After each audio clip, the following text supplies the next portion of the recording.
सुस्वागतम मित्रमंडळींनो. तर आपल्या चॅनलवर नवीन असाल तर चॅनलला सबस्क्राईब करून घ्या.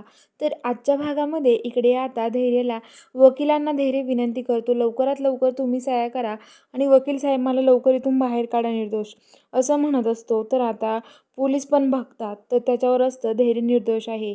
पोलीस म्हणतात की काढा धैर्याला बाहेर, आणि आता धैर्य बाहेर येतो आणि धैर्य म्हणतो तुम्हाला नंतर बघून घेईल, मला माझ्या सावीला आधी बघू द्या, असं म्हणतो. आणि धैर्य आता तिथून जायला निघतो. धैर्य आता ते अपरागची स्कूटी घेऊन जायला निघालेला असतो. तर इकडे आता जी सावी आहे ती सावी खूप वेड्यावानी करत असते. आणि आता तिथे त्या नर्स येतात आणि त्या नर्स आता सावीच्या रूममध्ये जातात. सावी एकटी बसलेली असते. तर आता त्यांना त्या म्हणतात की चल आमच्यासोबत. तर आता त्या म्हणतात कोण आहात तुम्ही, सावी विचारते.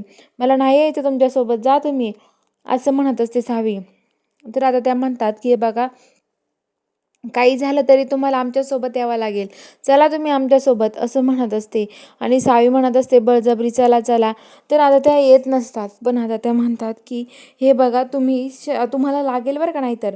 तर आता सावीला घेतात आणि जायला निघतात. तर आता सावीला सावीच्या घरच्यांना विचारतात सावीशी सोबत कोण येणार आहे तिकडे. तर आता भाऊ म्हणतात की मी येणार आहे. तर सावीची आई म्हणते मला पण यायचं आहे माझ्या सावीबरोबर.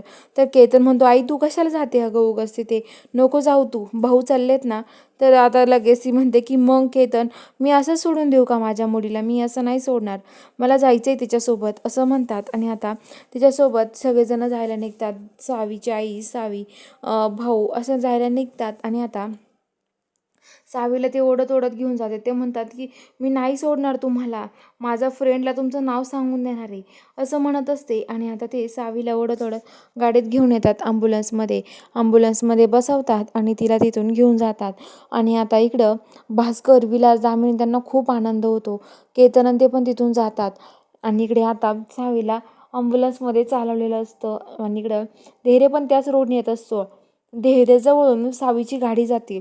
पण आता तिथं गर्दीमध्ये धैर्याला कळतच नाही नेमकं गाडी कोणाची आहे. धैर्य मागं वळून बघतो पण ती ॲम्ब्युलन्स तिथून जाते. आणि आता धैर्य घरी यायची त्याला घाई असते, कारण त्याला सावीला भेटायचं असतं. तो घरी येतो. घरी यायला निघतो. तर इकडे आता जी सावी आहे त्याच्यापासून जाते, ती फ्रेंड फ्रेंड करत असते. पण आता भाऊन ते म्हणतात अगं सावे शांत हो. पण तिला माहीतच नसतं. ती म्हणते की सावे आम्हाला वाटलं नव्हतं, सावीची आई म्हणते तुझ्यावर अशी कधी वेळ होईल.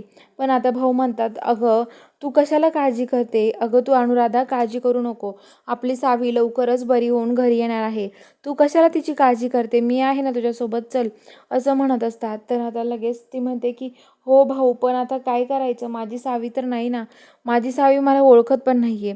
सावीची खूप वेगळीच हालत झालेली असते. आणि आता लगेच जी सावी आहे तिला ते हॉस्पिटलमध्ये नेत असतात. तर इकडे आता जो धैर्य आहे तो घरी यायला निघतो. आणि इकडे बाकीचे सगळेजण पार्टी करत बसलेली असतात. भास्कर, विलास, इरा आणि दामिनी. दामिनी त्यांच्यामध्ये सामील असते. दामिनी म्हणत असते चला आपण आता मस्त पार्टी करूयात, कारण आता ही सावी कायमची आमच्या घरातून निघून गेली आहे, कटकट गेली आमच्या घरातली, असं म्हणतात. आणि त्यांना खूप आनंद झालेला असतो. आणि आता सगळेजण खूप खुश असतात. आणि आता लगेच ते जे पेढे किलबिडे खातात. आणि आता तेवढा धैर्य आता घरी येतो.